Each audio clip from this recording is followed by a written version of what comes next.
versículo 22 en adelante. Amén. Dice así la palabra del Señor. Mas el fruto del Espíritu es amor, gozo, paz, paciencia, benignidad, bondad, fe, mansedumbre, templanza.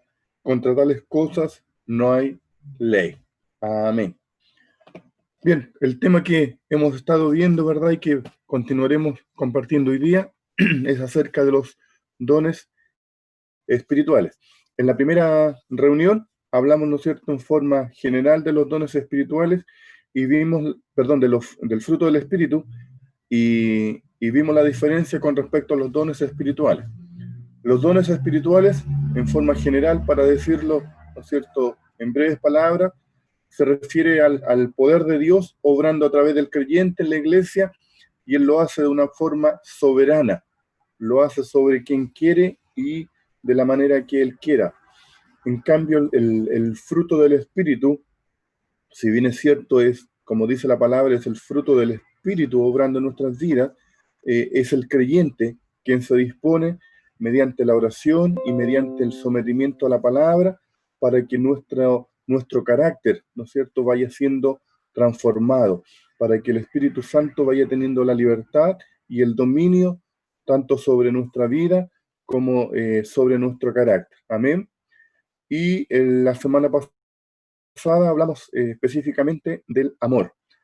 Como compartíamos, ¿no es cierto?, en forma general también, el amor, a diferencia de cómo se piensa en el mundo y como a veces nosotros también lo pensamos, este amor no tiene una relación con respecto a las emociones, no tiene una relación con respecto a los sentimientos, sino que explícitamente, ¿no es cierto?, quien juega aquí y quien debe tomar el mando, por así decirlo, es nuestra voluntad que está primeramente sujeta al Señor, sujeta a la palabra del Señor y eh, expresa ese amor como una decisión, como una forma de vida, por decirlo de alguna manera. Entonces yo me decido a amar, por eso Dios nos puede ordenar a amar a nuestros enemigos y podemos, ¿no es cierto?, amar incluso sin tener esa emoción o ese sentimiento que humanamente brota. ¿Por qué? Porque es una decisión, como digamos, ¿cierto? Yo decido amar a mi enemigo, yo decido amar a mis hermanos, yo decido amar a mi vecino, yo decido amar a mi compañero de trabajo, etcétera. Es un tema de la voluntad. Y lo comparábamos con el matrimonio, que cuando se realiza la ceremonia nupcial, estos votos no van en relación a las emociones. Uno no dice, ¿verdad?, a la novia, yo me comprometo a amarte mientras lo sienta de esta manera. No, sino que yo me comprometo a amarte en las dificultades, en las enfermedades, en los problemas, etcétera, etcétera. Es un compromiso de vida. Amén. Y hoy día vamos a hablar acerca del gozo. Gloria a Dios. Y este gozo, como en parte lo veíamos, ¿no es cierto?, en la primera reunión, todo tiene su origen en el Señor, en lo que Dios ha hecho por nuestras vidas, y de esa manera, ¿no es cierto?, tenemos que sentirlo, tenemos que experimentarlo en nosotros. El gozo, dice acá, es el amor sonriendo. Bueno, la semana pasada vimos el tema del amor, y como una forma de anexarlo, de enlazarlo, ¿cierto? Dice aquí como primer punto, el gozo es el amor sonriendo. Según el Nuevo Testamento, gozo es una de las características del cristiano, del fruto del Espíritu, lo que estamos viendo. Y hay un predicador que dijo que Cristo prometió a sus discípulos tres cosas, que serían absurdamente felices, o sea, de una manera exagerada, ¿no es cierto?, que serían muy audaces, lo que hizo Pedro cuando fue lleno del Espíritu Santo, que se levantó en medio de los judíos, en medio de esa congregación y comenzó a predicar, pero que también estarían metidos en constantes dificultades. Pero ¿qué dice Jesús? Que estemos tranquilos, porque Él ha vencido al mundo.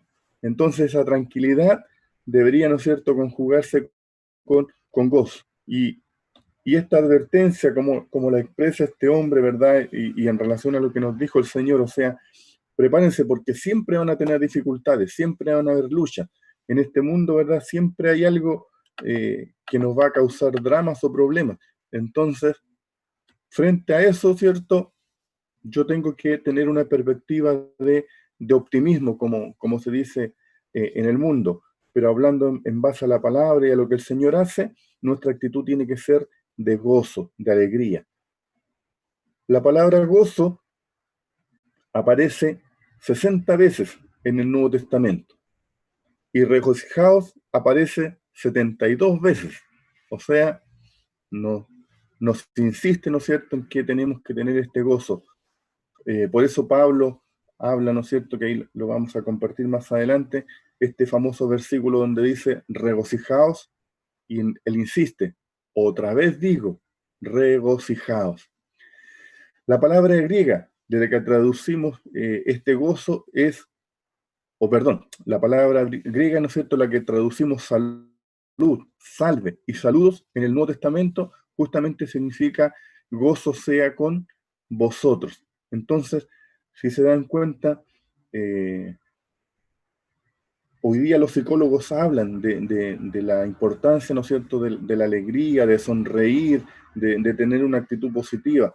Y ya en cuanto a lo que la palabra nos enseña, va produciendo esta relación que hay entre la salud y el tener gozo en nuestro corazón.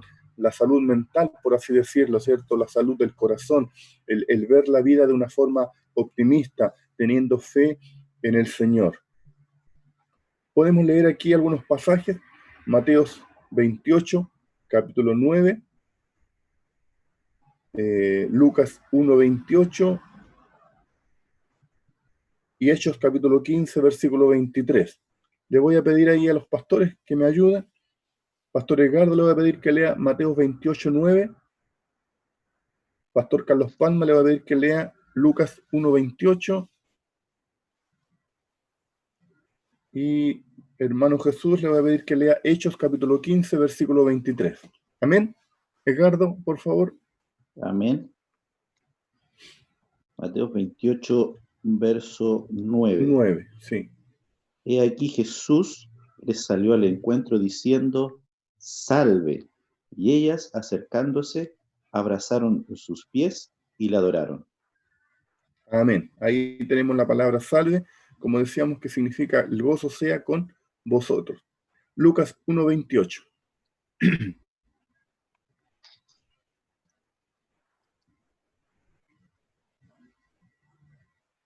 Pastor Carlos está en silencio.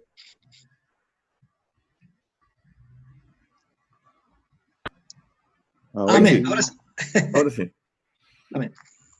Y entrando el ángel en donde ella estaba, dijo, salve muy favorecida, el Señor es contigo, bendita tú entre las mujeres. Amén. Y Amén. Hechos 15:23. Mano Jesús, por favor.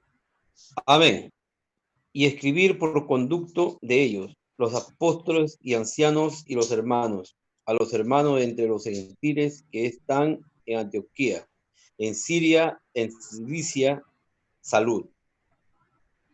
Amén. Amén. Entonces ahí tenemos versículos de ejemplo también en 2 Corintios 13, Santiago 1:1, pero como lo hicimos la semana pasada, al final, ¿no es cierto?, les voy a mandar a través de WhatsApp el estudio, así que no es necesario que estén anotando.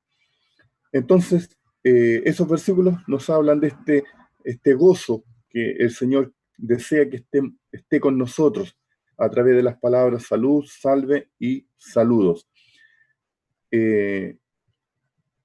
Aquí hay un comentario, dice, observemos cómo resuman de gozo las páginas del Nuevo Testamento. Resuman, no sé si, yo me acuerdo mi mamá usaba esta palabra, nos decía, le sale la rabia hasta por los poros, pero eso hablando en forma negativa. En forma positiva tendría que ser que nos tiene que salir gozo hasta por los poros, tenemos que transpirar gozo. Eso es lo que significa la palabra resuman. Entonces ellos resumaban gozo, esta alegría les salía, ¿no es cierto?, por los poros, esta alegría brotaba de su interior. Así, ¿no es cierto?, en la actitud que debería tener el cristiano, la forma de vivir del cristiano, vivir en gozo, en plenitud de alegría. Hay un corito que se canta, ¿no es cierto?, basado en Isaías 12, ¿ah? Regocíjate y canta, oh moradora de Sión. Y nos da el motivo, regocíjate y canta, oh moradora de Sión, porque grande es en medio de ti el Santo de Israel. Entonces, qué gozo saber que tenemos a nuestro Salvador en el corazón, que tenemos, ¿no es cierto?, al Salvador de nuestra vida morando junto a nosotros. Amén. Y eso es motivo de gozo, de alegría. Cruden, el conocido autor de la Concordancia de la Biblia, escribió en 1769: reírse es alegrarse de una manera pecaminosa. Algunos todavía piensan de esa manera, y un psicólogo dijo: la falta de habilidad para encontrar humor en la vida es una señal de una pobre salud mental. Aquí el comentario que hizo este hombre, a pesar de que aportó, ¿no es cierto?, con lo que es la concordancia bíblica, no fue un aporte muy positivo con respecto al gozo, porque él habla, ¿no es cierto?, de este gozo de una forma negativa, contrario a lo que la palabra nos muestra. Pero a veces, cuando nosotros como creyentes no tenemos la suficiente, ¿cómo decirlo?, a ver, claridad respecto a lo que el Señor nos quiere decir, Él puede usar hasta las piedras. Y aquí el psicólogo, ¿no es cierto?, repara un poco esta frase, y él dice: la falta de habilidad para encontrar humor en la vida es una señal de una pobre salud mental. Entonces, la falta de gozo que debe irradiar de la vida de un cristiano puede ser una pobre o una señal de una pobre salud mental. Un cristiano no puede andar triste, no puede andar, ¿no es cierto?, enojado. Yo no digo que en algún momento no nos airamos. Pablo mismo dice: airaos, pero él agrega: pero no pequéis, ¿cierto? Humanamente podemos reaccionar de una manera, ¿no es cierto?, frente a una circunstancia, pero lo que debe predominar es el gozo, lo que debe haber en nuestra vida, ¿no es cierto?, es la alegría de la salvación. Nuestro Señor, dice, en las horas más oscuras nos invitó a tener valor, a tener buen ánimo. Él dice: yo he vencido al mundo, lo que comentábamos delante ahí en Juan 16, 33. Entonces, Jesús en esos momentos tenía los dolores del mundo en su corazón. Él estaba, ¿no es cierto?, sintiendo todo el peso del pecado sobre su vida, o estaba comenzando a experimentarlo porque iba camino ya al Calvario. Pero su alma, ¿no es cierto?, estaba llena de gozo. Y en la misma cruz, cuando él ya está a punto de expirar, ¿no es cierto?, él dice: Padre, perdónalos, porque no saben lo que hacen. ¿Qué significa eso? Sino una muestra de paz, una muestra de gozo a pesar de las circunstancias. Aquí tenemos una pregunta que dice: ¿qué es gozo? Como respondimos al principio, es el amor sonriendo, es el amor triunfando, gozándose, en el eco de las palabras agradables de amor que le decimos a otro. Es el desbordamiento de la felicidad que damos a otros, porque tenemos felicidad dentro de nosotros. Entonces, lo que hay en mi corazón, a través del gozo, yo lo puedo compartir con otros. El gozo depende también de nuestra relación con Jesucristo. Para compartir gozo, tengo que tener gozo. Y para tener gozo, ¿cierto?, mi vida tiene que tener comunión con el Señor, con Jesucristo. De ahí, ¿no es cierto?, procede esta alegría y este gozo de la salvación. Tiene que haber gozo en la adversidad. El gozo no depende de las circunstancias para que exista, para que lo experimentemos, pero tampoco evita las circunstancias, ni las pruebas, ni los sufrimientos. Vamos a leer ahí Hebreos 12, capítulo 2, que alguien lo busque mientras. El gozo del cristiano es el fruto de la convicción que Cristo finalmente vencerá por medio del sufrimiento. Jesús venció por medio de la cruz del Calvario. Jesús nos dio salvación, Jesús nos redimió, Jesús ocupó nuestro lugar, Jesús, ¿no es cierto?, nos da paz. Entonces, todo lo que el Señor hizo en los distintos aspectos de nuestra vida, porque ahí encontramos salvación, encontramos remisión, encontramos, ¿no es cierto?, justificación, encontramos una renovación, la obra que hace el Espíritu Santo de transformar nuestro carácter, de transformar nuestra vida, de darnos plenitud. Todo eso, ¿no es cierto?, tiene que producir una convicción, y esa convicción nos lleva a tener gozo, alegría, agradecimiento por lo que el Señor hizo. ¿Alguien encontró Hebreos 12:2? Que lo pueda leer, por favor. Amén. Amén, Pastor Carlos. Dice así la palabra del Señor. Puesto los ojos en Jesús, el autor y consumador de la fe, el cual por el gozo puesto delante de él sufrió la cruz, menospreciando el oprobio, y se sentó a la diestra del trono de Dios. Amén. Amén. Mire que contradictorio o un poco paradójico, ¿cierto? Sentir gozo en ir a la cruz, sentir gozo en ir a morir crucificado. Humanamente, ¿quién puede sentir gozo ahí? ¿Quién puede sentir alegría, mejor dicho, hablando humanamente? Nadie, ¿no es cierto?, va a sentir alegría de morir en una cruz. Pero, ¿dónde está el gozo del Señor? No está en la cruz misma, ¿cierto? No significa que Jesús sea un poco sádico. No. Lo que significa es que Jesús va con gozo a la cruz, porque Él sabe la consecuencia o la implicancia que va a tener el hecho de que Él haya muerto en la cruz del Calvario. La implicancia está que Él, al sufrir, ¿no es cierto?, ese oprobio, al sufrir ese dolor, al sufrir esa muerte, nos da a nosotros, o nos dio a nosotros, salvación. Así también hay momentos, hay situaciones que tal vez no deberían producirnos alegría, pero sí deben producirnos gozo en el sentido que tengamos la convicción de entender que a través de esta circunstancia, a través de este momento, a través de esta situación, a través de esta enfermedad, según lo que estemos viviendo, podemos transmitir gozo, podemos, ¿no es cierto?, testimoniar de Cristo, podemos mostrar al Señor en nuestras vidas, etcétera. Esta misma situación, como se los he dicho de un principio, esta pandemia, si nosotros leemos las noticias llenas de tragedia, ¿cierto?, hablando de muerte, si conversamos con nuestros vecinos de repente, o con un familiar por teléfono, hay inquietud en medio de las personas, hay aflicción, hay temor, independiente de que la gente, ¿cierto?, salga a la calle de repente en forma inconsciente, sin pensar en las consecuencias, pero en la gente normal, en aquellos que nos rodean, usted va a percibir temor. Entonces, como les dije al principio, aquí tenemos la oportunidad.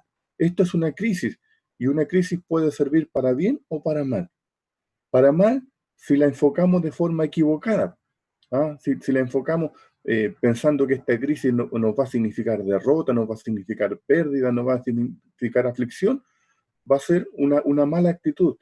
Pero si vemos esta crisis como una oportunidad, ¿ah? Estoy hablando en términos un poco empresariales, en la empresa, ¿cierto?, el gerente, la persona que invierte, la persona que quiere surgir, ¿verdad?, él va a mirar la situación, o la puede mirar de dos formas. O esta crisis, ¿no es cierto?, me lleva a la quiebra, o esta crisis va a servir para que yo pueda, ¿no es cierto?, promover mejor mi producto. Entonces esta crisis, como cristianos, como creyentes, nos sirve para mostrar nuestra fe, para mostrar nuestra convicción, para mostrar nuestro gozo frente al tema que estamos hablando. Entonces, sí, yo estoy encerrado igual que ustedes, estoy encerrado igual que tú, mamá, por decirlo de alguna manera. Estamos aquí, ¿cierto?, en la cuarentena igual que tú, hermano, pero, ¿cierto?, hay gozo en mi vida, porque no me limito a las circunstancias, sino que Dios me tiene tranquilo, yo sé que el Señor va a obrar, yo sé que el Señor, ¿cierto?, nos va a bendecir. Entonces hay paz, hay tranquilidad, y todo eso finalmente se traduce en gozo para con la vida del creyente. ¿Vamos bien? ¿O hay alguna duda? ¿Alguien que desea intervenir? Amén. Vamos bien. Amén. Vamos bien, ya. Entonces, ¿cierto? Frente a lo que estamos hablando, dice acá, saluda a la vida con una sonrisa. ¿Ah? Podemos ver la vida de los primeros discípulos, para el desconcierto de todos. Escucharon ante los tribunales falsas acusaciones contra ellos y a pesar, ¿no es cierto?, de las falsas acusaciones o de tener que enfrentar de repente una sentencia de muerte, dice la palabra que tus rostros brillaban como ángeles. Entonces, estos primeros discípulos, estos primeros creyentes salían de la sala del juicio con la espalda ensangrentada, pero regocijándose de que pudieron ser contados como dignos de sufrir para el nombre de Cristo. Se regocijaban y alababan a Dios en el caminar hacia la cárcel o hacia, ¿no es cierto?, la sentencia de muerte. Saludaban, como dice acá, a la muerte con una sonrisa. ¿Y cuál era la razón? Que conocían a un Salvador viviente. Y eso es lo más importante, que nosotros conocemos a un Dios vivo, a un Dios vivo. No es simplemente una religión, no es simplemente un creer en algo, es un Dios vivo. Por eso Pablo dice que si Jesús no hubiese resucitado, nosotros seríamos los seres más dignos de conmiseración. Tendrían que sentir pena de nosotros. ¿Cómo creer en alguien que no tuvo la victoria sobre lo que él predicó? Pero Jesús, cierto, tuvo victoria, se levantó de los muertos, se levantó el tercer día y dice la palabra y el testimonio de los discípulos que él ascendió al trono de gracia, que él ahora está, ¿no es cierto?, a la diestra de Dios Padre. Entonces creemos en un Dios vivo. El Señor mismo en la palabra dice, yo soy el Dios de Abraham, el Dios de Isaac, el Dios de Jacob, soy el Dios de los vivos, porque Él hace mención a estos tres patriarcas y los considera como vivos, como gente que triunfó por medio de la fe. Entonces, esa es la razón de este gozo, del gozo que tuvieron estos primeros discípulos, la iglesia, ¿cierto?, a pesar de ser perseguida, que conocían a un Salvador viviente. Samuel Deacon Gorson dice, gozo es una palabra y una experiencia netamente cristiana. Otro predicador comentó y dice, después de 5 terribles palizas y de 2 horribles apedreamientos, el apóstol más jubiloso del cristianismo se levantó y asombró a la oposición con el grito, regocijaos en el Señor siempre, otra vez digo, regocijaos. Entonces, cuando Pablo dice estas palabras, no las dice, ¿no es cierto?, en un momento de alegría, hablando humanamente, no los dice porque tuvieron un triunfo humano, sino que lo dice a pesar de una dificultad, a pesar después de haber sido, ¿cierto?, golpeado, a pesar después de haber sido apedreado, lo dice por una victoria espiritual, porque él siente que hay una victoria en su vida, que a pesar de las circunstancias, a pesar de los golpes, a pesar, cierto, de las cárceles, el Señor está en su vida, el Señor está obrando en su vida y que lo que Él está viviendo está sirviendo al mismo tiempo de testimonio para aquellos que están a su alrededor. Recordemos, ¿cierto? A pesar de que aquí no lo dice, recordemos que en la cárcel Él pudo convertir a algunos de los presos e incluso a su propio carcelero. Entonces esto es lo que produce el testimonio de gozo y de alegría cuando el Señor está en nuestras vidas. Y lo que comentábamos, ¿verdad? Esta situación, lo que estamos viviendo es una oportunidad para expresar justamente esta alegría, este gozo y esta victoria en el Señor. Siguiente punto. Jesús, hombre de gozo. Alguien preguntó al radiante Rufus Mosaley si él pensaba que Jesús había reído alguna vez. Él respondió, no lo sé, pero sin duda alguna me arregló a mí y ahora puedo sonreír. Amén. Entonces, si Jesús sonrió, no lo sabemos, lo podemos concluir solamente. En la Biblia, ¿cierto? Así explícitamente no lo dice. Pero como dice este hombre, ¿verdad? Si Él arregló mi vida y ahora yo puedo sonreír, tiene que haberlo hecho Jesús. ¿Ah? Porque si Jesús es capaz de producir este gozo en mi vida, para producirlo, ¿no es cierto? Primero este gozo tiene que haber estado en su propia vida. Y para mostrar un poco, ¿cierto?, lo que sale en la Biblia, dice que Jesús mostró gozo. Los niños se regocijaron y lo reconocieron como un ser gozoso y lo rodearon, ¿cierto?, en medio de la gente. Los niños nunca son atraídos por una persona monótona, aburrida, triste o infeliz. Entonces, a lo largo de su vida, Jesús habló mucho acerca del gozo. Y en esa oportunidad, a la referencia que hace acá, ¿no es cierto?, cuando los niños le rodeaban, y la palabra dice incluso que los discípulos se molestaron y querían sacar a los niños. Pero Jesús dijo, dejad que vengan a mí. ¿Por qué esos niños querían acercarse al Señor? Porque algo les atraía, algo les llamaba la atención. ¿Ah? Como dice el comentario, un niño no es atraído por una persona aburrida, una persona triste, una persona infeliz. Un niño generalmente va a ser atraído, ¿cierto? Y va a buscar el compartir con aquellos en los que él siente alegría. En las últimas horas, con sus discípulos, Jesús dijo, estas cosas os he hablado para que mi gozo esté entre vosotros y vuestro gozo sea completo. Juan capítulo 15, versículo 11. Estas palabras no tienen significado si Jesús no hubiese estado radiante de gozo. ¿Ah? Imagínese a alguien que le diga, no, esté tranquila, esté alegre, tranquila mamá, tranquilo hijo, tranquilo mi niño. Si nuestra cara está llena de tristeza, llena de dolor, ¿podría usted como mamá transmitirle consuelo a su hijo si su propia cara, ¿cierto? Y su propia actitud es negativa, es de tristeza, es de dolor?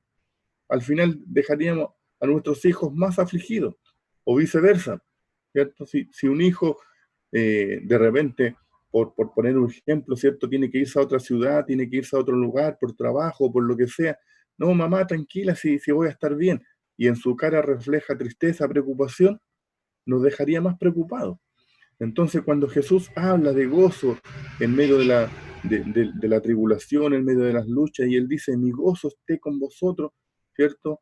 Lo tuvo que haber hecho con convicción, con certeza, lo dijo creyendo, ¿cierto? Sinceramente, para que sus palabras tuviesen un efecto sobre sus discípulos, o si no, no hubiese tenido ningún efecto.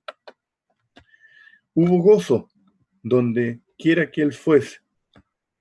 Si Jesús fue un hombre de gozo, podemos rastrear el paso de Jesús a través de Galilea y de Judea con huellas de gozo que Él dejó. Él alivió dolores, tristeza, en cualquier parte que estuvo. Las almas cargadas vinieron o fueron, ¿no es cierto?, despedidas con una nueva esperanza y felicidad. Una vez habló a cientos de personas por varios días, y las personas estaban tan entusiasmadas que hasta se olvidaron de comer durante aquel tiempo. Estas cosas no suceden a menos que el gozo lo haya penetrado todo, a menos que el gozo lo haya llenado todo. Entonces, el gozo era la característica que seguía a Jesús. Ahí, como pone el último ejemplo, ¿cierto? Estas personas escuchándole por varios días, hasta el punto que el mismo Jesús dice, ¿no es cierto? Y comenta a sus discípulos, tengo preocupación por ellos. ¿Ah? Ya van varios días y no han comido. Cuando el Señor hizo el milagro de los panes con los peces, ¿cierto? Entonces, la palabra no registra que la gente haya reclamado, que la gente haya dicho, oye, ya lleváis tanto tiempo predicando y estamos aburridos. No, fue el mismo Jesús quien se interesó por las personas. Las personas estaban tan sedientas de escuchar, tan seguramente ahí encantadas con lo que Jesús hablaba, con lo que Jesús decía, que ni se preocuparon del alimento, de su necesidad básica.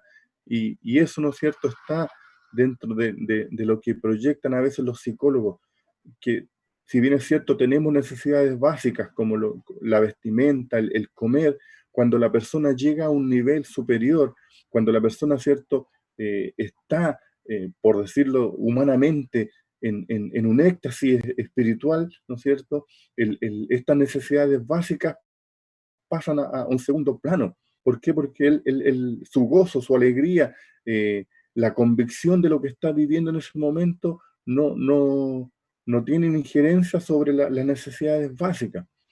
Ahora, esto es lo que vemos, ¿no es cierto?, en esta gente que su gozo les permite superar a lo mejor lo que humanamente deberían sentir: hambre, sueño, cansancio. Y dice también acá, los ángeles así lo cantaron cuando él nació.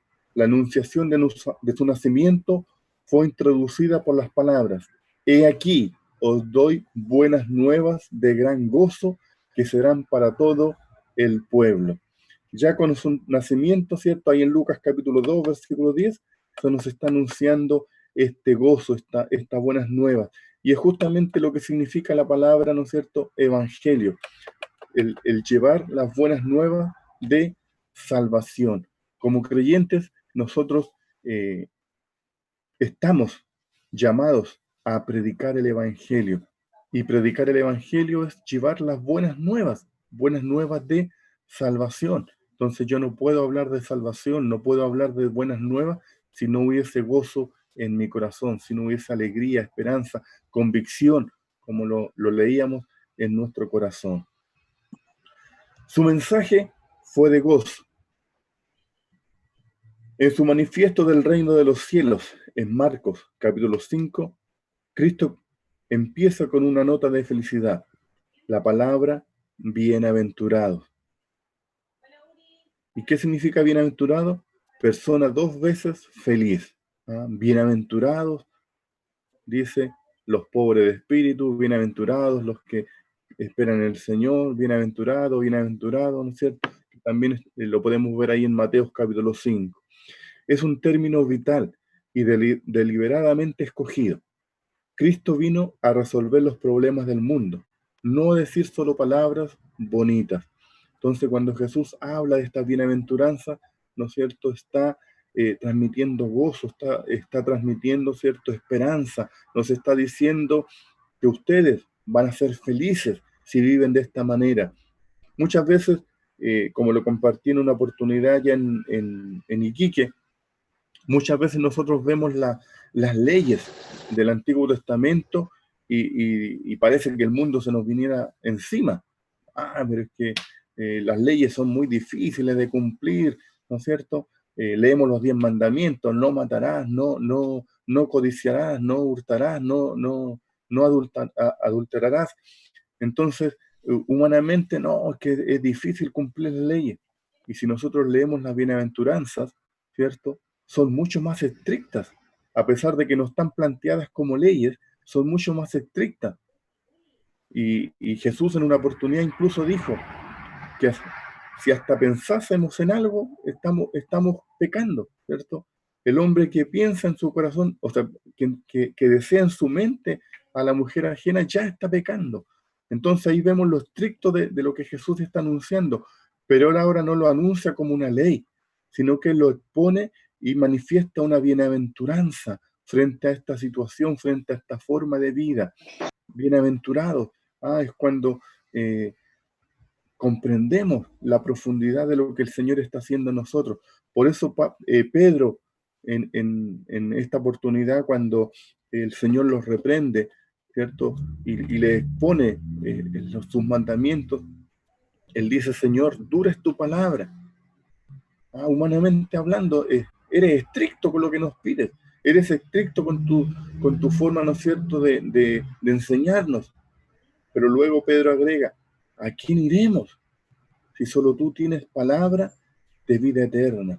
Entonces, esto que podemos, ¿no es cierto?, vivir humanamente, que podemos, ¿no es cierto?, experimentar humanamente por seguirte o por ser cristianos, por ser, ¿no es cierto?, parte de la obra del Señor, no es nada comparado al gozo que podemos tener.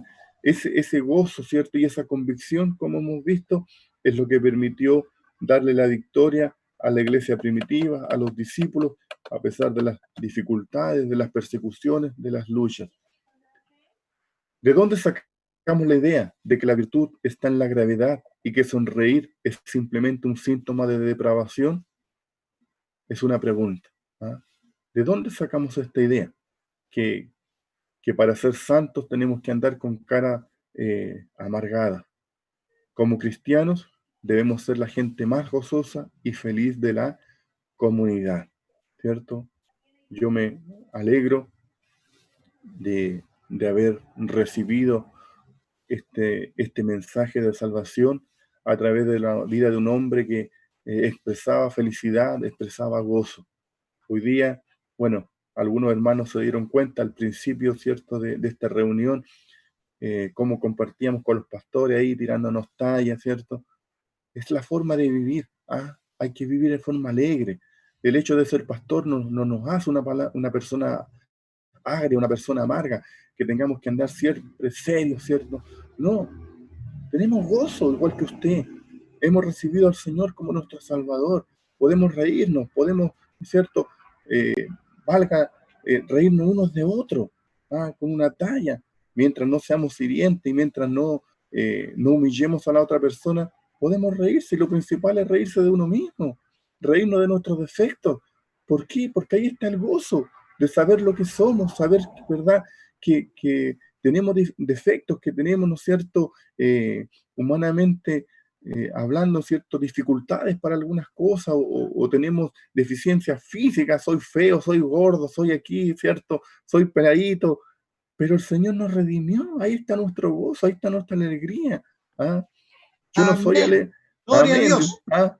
Entonces, ahí está la capacidad, ¿no es cierto?, de demostrar este gozo, esta alegría. El ingrediente que falta. Hay un hermano que está con el micrófono abierto y se está acoplando. Me parece que el hermano Rodolfo. A ver. Ahí lo silenciamos.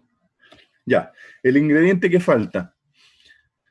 Al enumerar los 6 elementos esenciales que disfrutaron los primeros cristianos y que parece que hoy solo los poseen unos pocos miembros de la iglesia moderna, George Butty instruyó un profundo sentido de gozo como la respuesta final, la única, a nuestra búsqueda de felicidad.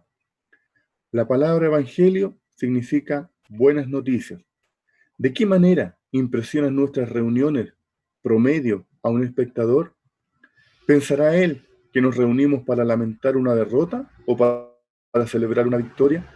Es de tremendo valor para el testimonio cristiano una persona que irradia gozo, una persona que irradia alegría. Y esto es importante. ¿Ah? Y yo no me refiero, ni mi intención de que ustedes lo perciban de esa manera, no me refiero a ciertas reuniones liberales, ¿cierto?, que más que culto parecen fiestas de discoteca. No se trata de llegar a eso, pero sí que nuestras reuniones tengan gozo. O sea, estoy en el culto, ¿cierto?, estoy escuchando la palabra. Si bien es cierto, hay un poco de seriedad en cuanto a que es, ¿no es cierto?, un momento de reflexión, un momento en que yo estoy poniendo atención a la palabra del Señor, estoy aprendiendo, pero también tiene que haber gozo.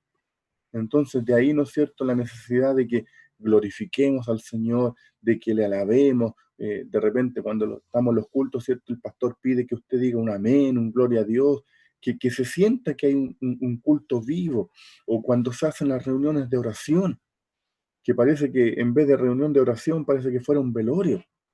Todos nos arrodillamos, ¿cierto? Nos quedamos en silencio ahí. Si estoy en silencio, la pregunta es, ¿creo que Dios me está escuchando, no? Que yo lo he compartido con los jóvenes en varias oportunidades. Si nos arrodillamos para orar, tengo que tener la convicción de que mi oración está siendo escuchada en el cielo. Si no, mejor no me arrodillo. Si no, mejor me quedo sentado o me retiro de la reunión. Pero si yo me arrodillo a orar, tengo que creer y tener la convicción. Mi oración está siendo escuchada en el cielo. Y no solamente una oración de pedir, no. La oración es un momento de conversación con Dios. Entonces yo estoy elevando, ¿cierto?, mi clamor, estoy elevando mi oración al cielo, pero también estoy escuchando que Dios está hablando en mi vida. Y eso tengo que sentirlo en mi corazón. Cuando yo glorifico al Señor en la oración, Cuando digo, Señor, yo te alabo, te glorifico, tú eres mi escudo, mi adarga, roca mía, castillo mío, yo tengo que sentir de vuelta ese gozo, ¿cierto?, que Dios va impartiendo a través de nuestra oración, y esa convicción, sí, aquí estoy para fortalecerte, sí, aquí estoy para animarte, sí, aquí estoy para darte paz. Entonces mi oración tiene que tener esta respuesta y esta convicción. O cuando le pedimos al Señor, ¿verdad? Señor, úsanos como instrumentos, danos palabra para predicar. Tenemos que tener ese sentir de vuelta y esa necesidad y esa alegría de que vamos a compartir el Evangelio, la palabra del Señor. No sé si me doy a explicar, ¿verdad? De esa manera vamos a irradiar gozo en la medida en que tengamos la certeza de que Dios está actuando en nuestras vidas. La lucha por la felicidad. Los psicólogos nos dicen que esa incidente búsqueda de la felicidad es solamente un intento frenético de liberarse del temor. La gente vive muy temerosa. No nos maravillemos, pues, de que el llamamiento constante de Jesús fue: no temáis, tened ánimo. Parece como si Satanás estuviera diciendo: darle todo a la gente, pero quitarle el gozo en ello. Estamos en un mundo, como se dice, materialista, consumista. Vemos gente o vemos a la gente luchar por los bienes materiales. Y en esta búsqueda de lo material, algunos tienen éxito, pero llega un momento en que se dan cuenta de que esa búsqueda no nos llevó a ninguna parte. Hay el testimonio de un rey que buscó tener todos los deleites, incluso lo podemos leer ahí en Eclesiastés. El predicador, ¿cierto? Él dice: di mi vida a buscar todas estas cosas. Busqué conocimiento, busqué sabiduría, busqué riqueza, busqué los placeres. Experimenté de todo en esta vida. Di toda mi vida a buscar, ¿no es cierto?, los placeres y los deleites. Pero finalmente todo es vanidad, dice el predicador. Bueno, hay el testimonio también de un rey que él manifiesta y él dice: tengo poder, tengo dinero, tengo solvencia económica, tengo súbditos que me obedecen. Busqué, ¿no es cierto?, todos los placeres habido y por haber que mi riqueza y mi poder me permitieron. Pero me doy cuenta que hay falta de alegría, falta de gozo en mi vida. Así es la vida del hombre.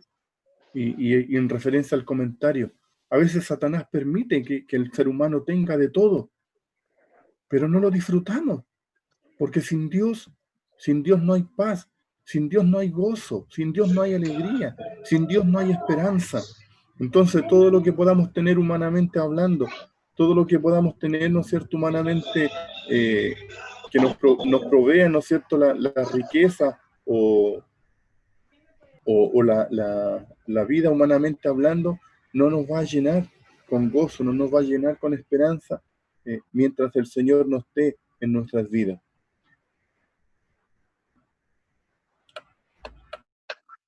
Es esta era tan compleja que no hay manera de estar sano y de ser feliz, excepto, ¿no es cierto?, a través del Dios que nos da esperanza.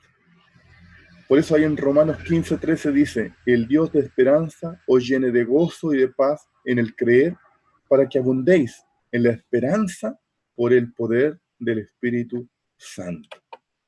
La única forma de abundar en esperanza es, ¿no es cierto?, en esta comunión, como decimos, de estar con el Señor, de sentir la salvación, de experimentar la llenura y la presencia del Espíritu Santo.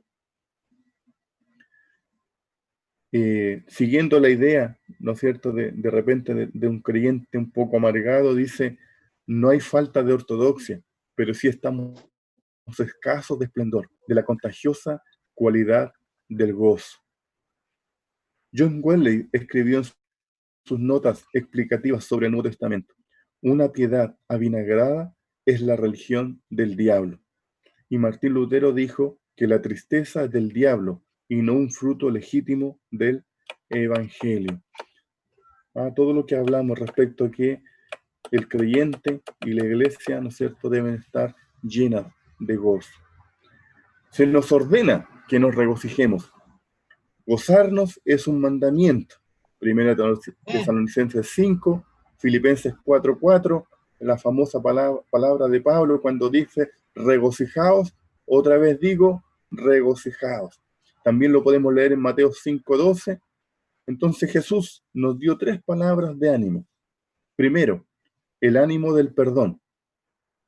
Ten ánimo, hijo, tus pecados te son perdonados. Segundo, el ánimo del compañerismo. Ten ánimo, yo soy, no temas. El Señor está con nosotros. Y tercero, el ánimo de la victoria. Tened valor, yo he vencido al mundo.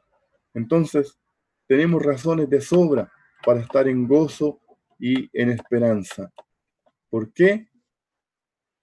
Nuestros pecados fueron perdonados. Segundo, el Señor está con nosotros. Y tercero, el Señor, ¿no es cierto?, venció por nosotros. Entonces, teniendo esta certeza, ¿cierto?, hay victoria y hay gozo en nuestras vidas. La fuente de gozo. Kaufman declara que no hay otra lengua como la hebrea que contenga tantos términos para gozo y regocijo. En el Antiguo Testamento se dan 13 raíces hebreas que podemos encontrar en 27 diferentes palabras que son usadas principalmente para expresar gozo o gozosa participación en la adoración religiosa. Entonces, como dice acá, ¿cierto?, la adoración hebrea, la adoración en el Antiguo Testamento tenía que estar llena de gozo, llena de alegría, llena de esperanza. Con mayor razón, nuestra adoración, porque ya el Salvador vino. Los hebreos, el pueblo judío, ellos esperaban el Mesías. Ellos esperaban, ¿no es cierto?, la venida del Señor. Nosotros ya la hemos vivido a través de aceptarle como nuestro Salvador. Él nos ha visitado, Él visitó nuestro corazón, Él nos llenó, Él nos llena diariamente en esta comunión. Entonces, si el hebreo tenía que tener gozo en sus alabanzas y en sus cultos a Dios, con mayor razón nosotros, llenos de gozo, llenos de alegría.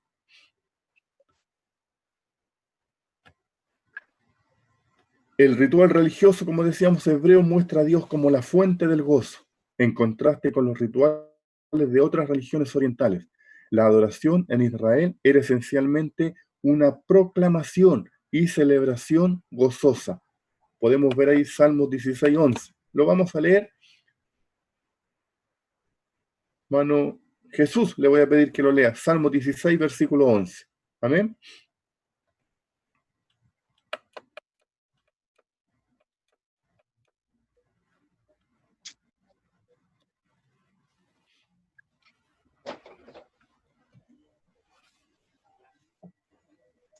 Amén.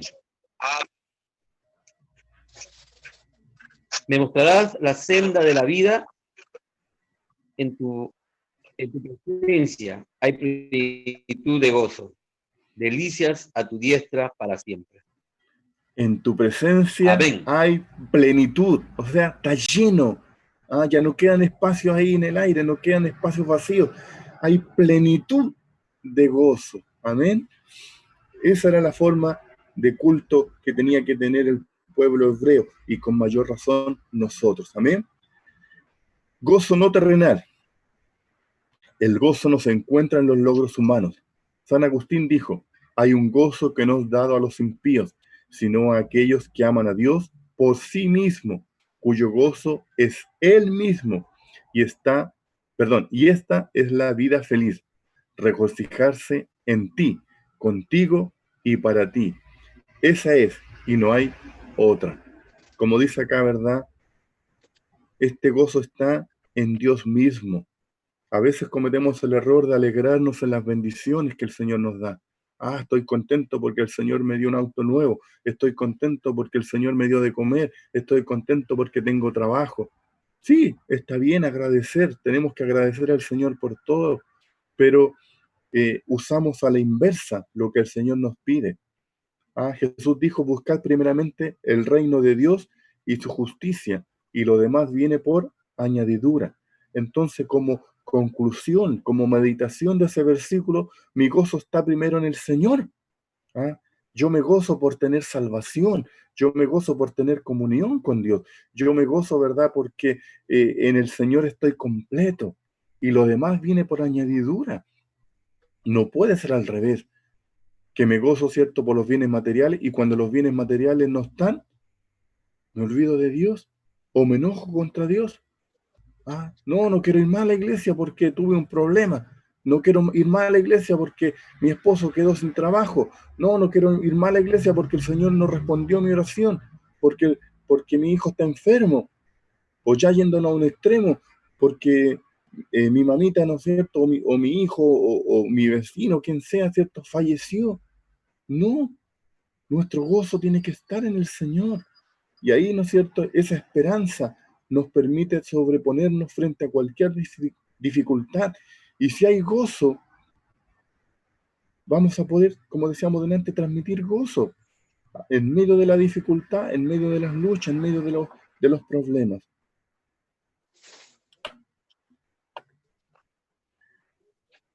El Espíritu Santo trae gozo. Si el Padre es la fuente del gozo y Cristo Jesús es el ejemplo perfecto de gozo, entonces el Espíritu Santo es quien nos trae gozo. Él nos trae, ¿no es cierto?, el fruto del Espíritu. A través del Espíritu Santo somos llenados con este gozo. El gozo viene en el hacer la voluntad de Cristo. Lo encontramos en la senda de la obediencia. Alguien escribió, tener gozo es querer lo que Dios quiere y es desear hacer su voluntad. En Juan, capítulo 15, Cristo habla de permanecer en Él y de obedecer, y también habla de gozo. El gozo no consiste en hacer las cosas a nuestra manera, sino a la manera de Cristo. En la medida que seamos obedientes, en la medida que tengamos comunión con el Señor, en la medida que obedezcamos su palabra, vamos a sentir gozo. Lo que hablábamos delante cuando Pedro, ¿cierto?, dice, dura es tu palabra, Señor. Pero ¿a quién iremos si solo tú tienes palabra de vida eterna? Entonces la obediencia trae como consecuencia gozo, alegría. Yo obedezco al Señor. A lo mejor no le obedecí de buena manera, porque al igual que Pedro sentí que esta palabra era dura, sentí que esta palabra iba en contra de mis deseos, sentimos que esta palabra, ¿cierto?, chocaba con mis intereses personales. Pero cuando le obedecemos con sinceridad, el Señor va a traer, ¿no es cierto?, este gozo como consecuencia de la obediencia. Bueno, obedecí de mala gana, pero el fruto es alegría, el fruto es gozo, el fruto, ¿no es cierto?, ha ido llenando mi vida. A través de la obediencia me doy cuenta, ¿cierto?, cómo Dios está obrando en mi vida. Entonces tenemos que estar encendidos con el Espíritu. Decimos que la cara es el espejo del alma y revela nuestro ser interior. También refleja la presencia del Espíritu Santo en nuestras vidas. Cuanto más controla el Espíritu nuestra vida, tanto más se manifiesta el brillo espiritual. Una de las declaraciones de los primeros cristianos acerca de Esteban fue que era un hombre lleno de fe y del Espíritu Santo. Y cuando él fue, ¿no es cierto?, apedreado, todos los que estaban en el Sanedrín vieron su cara como si fuera la cara de un ángel. Hechos capítulo 6. El gran predicador Charles Spurgeon decía a sus estudiantes, cuando los entrenaba para el ministerio, cuando hablen sobre el cielo, permita que sus rostros brillen con la gloria celestial.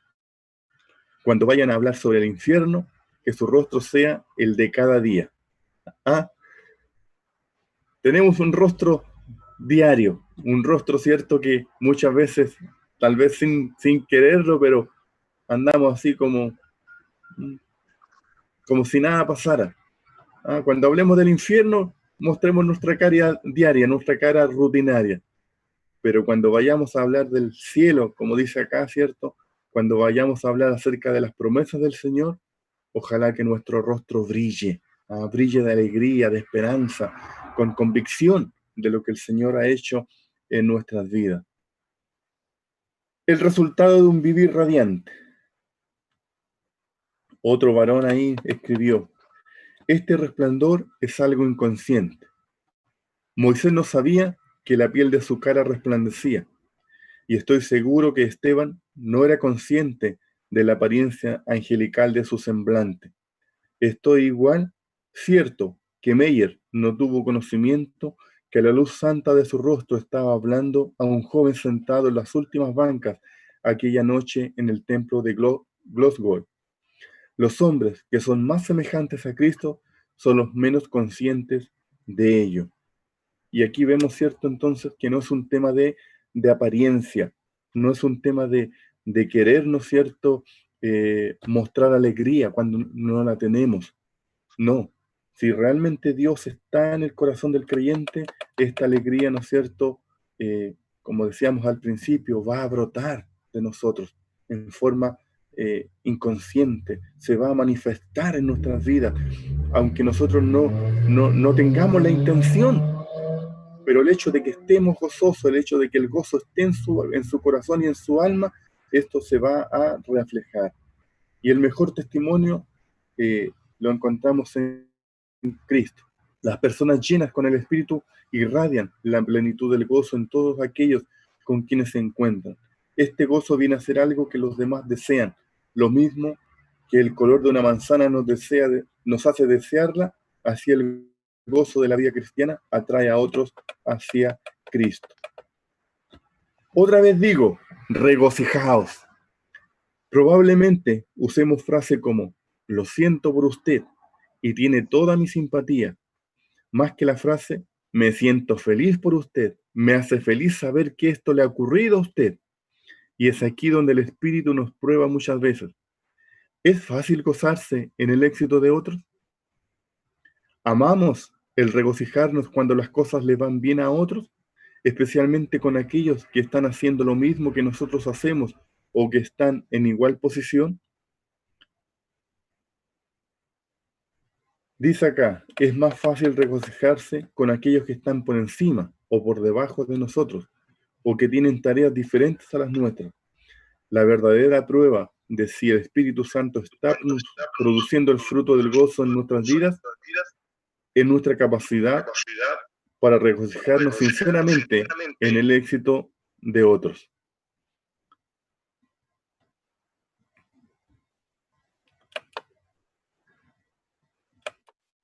Hermana Juanita, si puede silenciar su micrófono, que se está acoplando.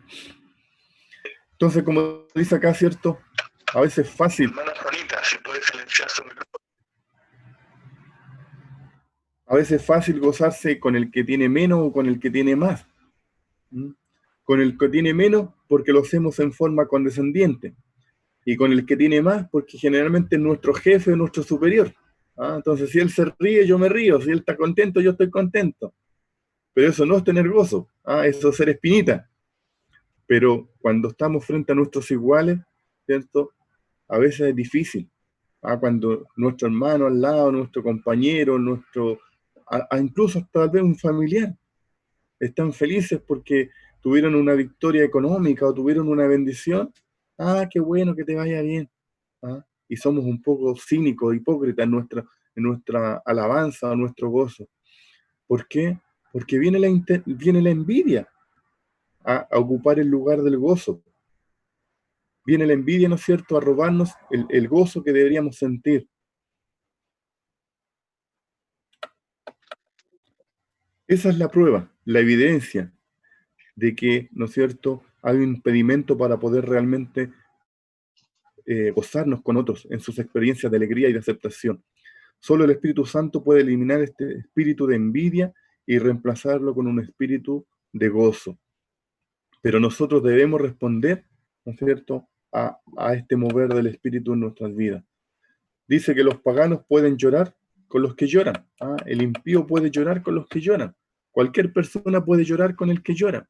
La tristeza es fácilmente contagiable, pero solamente por el Espíritu podemos gozarnos con aquellos que se gozan y encontrar sincera alegría en el bien que les ocurre a los demás.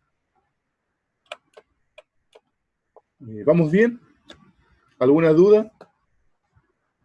¿Me explico? Amén. ¿Sí? ¿No hay dudas? Amén. Continuamos entonces. Ya para estar terminando.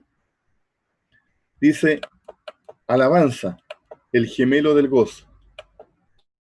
Hay un relato imaginativo sobre una conversación con Lucifer cuando fue echado del cielo.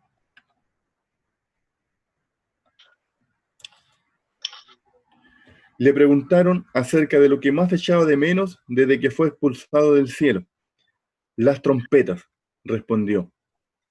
Las trompetas de la mañana. Él ya no escuchaba las notas de la alabanza. La alabanza es el gemelo idéntico del gozo. El gozo es algo más interno. La alabanza es más externa. El gozo es presión en el sistema, mientras que la alabanza es la válvula de seguridad que lo deja salir. En nuestro intento de mantener el cristianismo protegido contra el emocionalismo y el fanatismo, hemos rechazado la expresión de amor, el gozo, la paz, que es la alabanza. Los años fríos de una religión seca y gris solo pueden ser conquistados por una renovada conciencia del gozo precioso que el Espíritu nos da en respuesta a nuestra alabanza. Hemos enfatizado el discipulado, el deber y la obediencia de una manera tal que hemos descuidado la nota de gozo y de alabanza. Me explico. A veces nuestra, como decía adelante, usando la palabra ortodoxia, nuestra manera de adorar, nuestra manera de servir, nuestra manera de comprometernos, puede que nos vuelva, ¿no es cierto?, como decimos militarmente, nos vuelva cuadrado, nos vuelva un poco estrechos en nuestra forma de sentir. En Talcahuano, en una iglesia, en una oportunidad, bueno, antes como en forma introductoria, yo sé que en la iglesia hay que tener este cuidado de velar por las cosas santas, velar, ¿cierto?, porque la manifestación del Espíritu sea real, velar para que de repente los hermanos o una persona nueva que llega a la iglesia no tome una actitud contraria a lo que la palabra nos enseña. Y esas cosas se dan a veces, sobre todo cuando están la manifestación de los dones espirituales.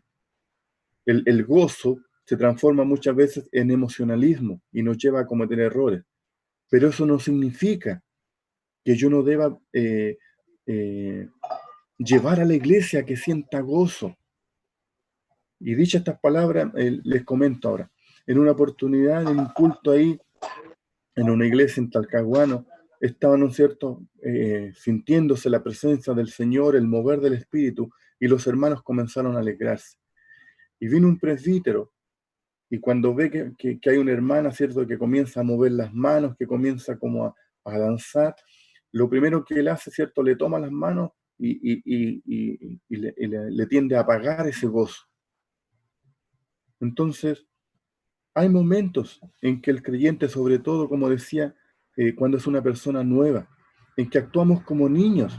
El gozo nos hace actuar como niños. ¿Ah? Yo no recuerdo, a mí me lo comentan, yo no sé si la hermana Marilú estaba en ese culto, cuando yo acepté, cuando yo recibí el bautismo en el Espíritu Santo, yo soy militar, y mi naturaleza, ¿cierto?, es más serio, ser más calmado. Entonces, siempre soy como más cuadrado en mis acciones. Pero el pastor Isaac, que se reía cuando me lo comentaba, ¿cierto? Él dice que cuando recibí el bautismo, ¿cierto?, me puse a saltar, me puse a gritar, y yo no recuerdo cómo salté, cómo fue mi reaccionar, pero es lógico, ¿ah? Porque estaba recibiendo una bendición, estaba como niño, estaba, ¿cierto?, en toda esa llenura que nos hace actuar en forma espontánea. Ahora, uno, ¿cierto?, con el crecimiento, sobre todo cuando después ya llega un ministerio, ¿cierto?, sabe controlar, y no me refiero a retener esa emoción, sino a controlarla de una manera que beneficie no solamente a mi alma, sino también a quienes me escuchan. Por eso Pablo dice que el que habla en lenguas, para sí habla, pero que el que predica lo hace para todos, lo hace para la congregación.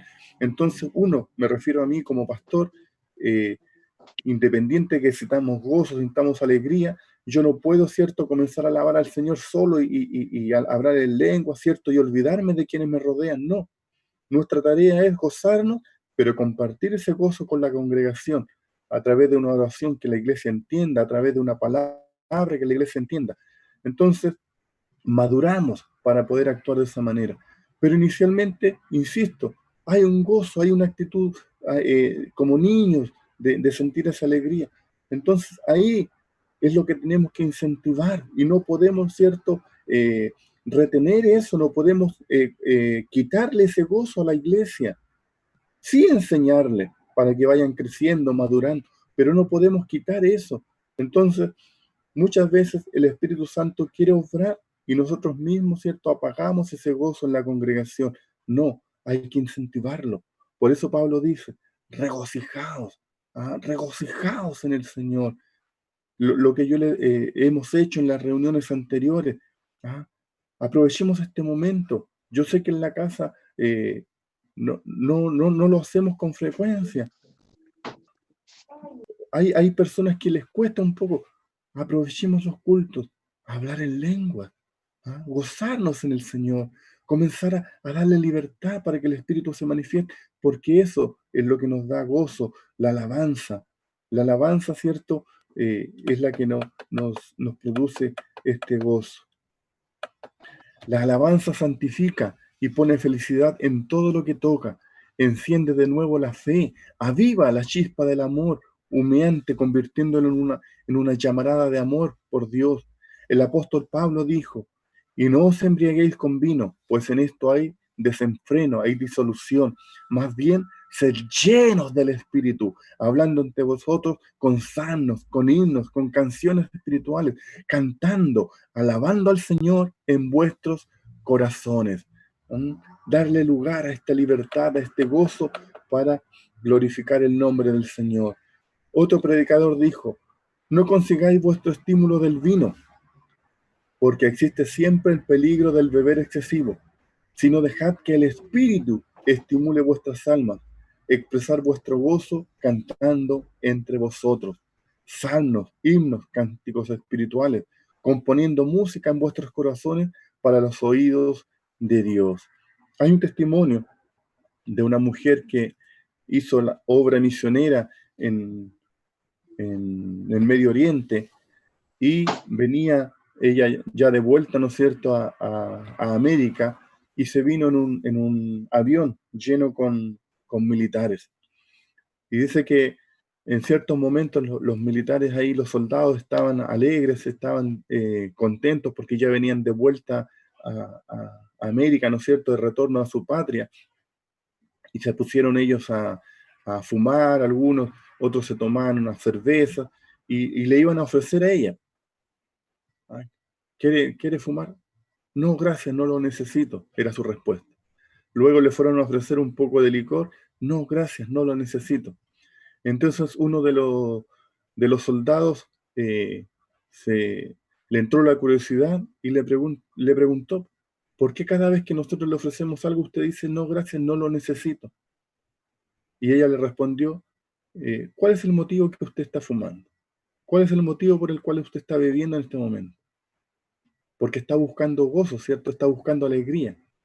Sí, les dijo él. Ya, yo no necesito cosas externas. Yo tengo el gozo en mi corazón. Yo estoy gozosa por lo que el Señor ha hecho en mi vida. Y ahí está la diferencia. Ahí está la diferencia. El ser humano busca el gozo en lo externo, pero el cristiano tiene que tener su gozo en el corazón. Y este gozo produce alabanza. Este gozo produce, ¿no es cierto?, cánticos espirituales como lo que comentábamos. La alabanza no solo honra a Dios, sino que también es para nuestro bien.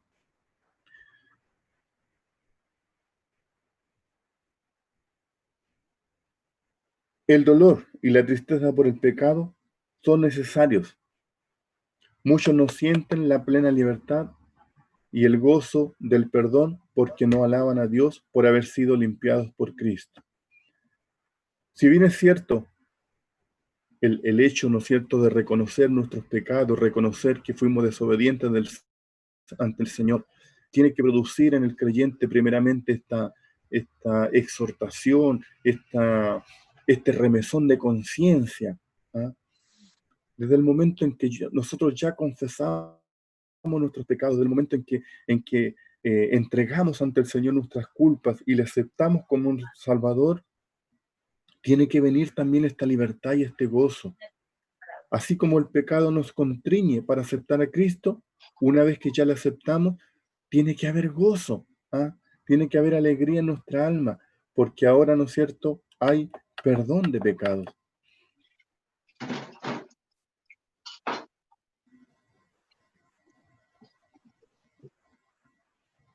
Hay aquí una frase que dice que un historiador en tiempos pasados señaló que él podía reconocer a un pagano por los placeres a los que se entregaba. Podía reconocer a un ateo por su aspereza y podía reconocer a un cristiano por su gozo. Qué alegría, ¿no? Que un historiador, como dice acá, pueda dar testimonio de lo que ocurría en el corazón de los creyentes. Yo me imagino que este historiador tiene que haber sido de la época en que la iglesia fue perseguida. Ese gozo con que los hermanos se entregaban ahí en el circo romano, ese gozo con el cual ellos aceptaban su persecución, sus dolores, y lo podemos ver todavía hoy. Cuántos testimonios maravillosos vienen de allá, ¿no es cierto?, de tierra de los musulmanes, lo que compartíamos en la semana con el pastor que habló, con el misionero que habló acerca de la obra en estas iglesias que no tienen la libertad de congregarse, en lugares donde no hay la libertad para cultuar a Dios, pero hay gozo, ¿cierto?, porque hay esperanza en el Señor, hay alegría, ¿ah? Él compartía, el pastor Juliano era pastor Carlos el nombre, sí, y él decía, no podemos predicar, yo no puedo andar con una Biblia en la mano, ni siquiera él podía decir que era creyente, pero su forma de vida es la que hace la diferencia, la forma, ¿no es cierto?, de estar frente a una situación es lo que hace la diferencia y es lo que produce la inquietud en las personas. ¿Quién es este hombre? ¿En qué cree? ¿En dónde está su esperanza? Y viene la pregunta, viene la pregunta, ¿en quién cree usted? Y ahí, ¿no es cierto?, donde podemos compartir nuestro gozo y anunciar al Señor como nuestro Salvador. Amén. Bien, mis hermanos. Amén. Vamos a dar una oportunidad si hay preguntas, si hay alguna inquietud, si alguien desea aportar algo. Pastor Eladio.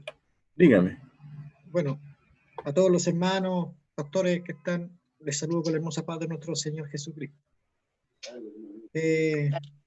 Hay en el mismo pasaje de Hebreos capítulo 12 que usted compartió, el versículo 2, donde nos dice que puesto los ojos en Jesús, el autor y consumador de la fe, el cual por el gozo puesto delante de él sufrió la cruz, menospreciando lo propio y se sentó a la diestra del trono de Dios.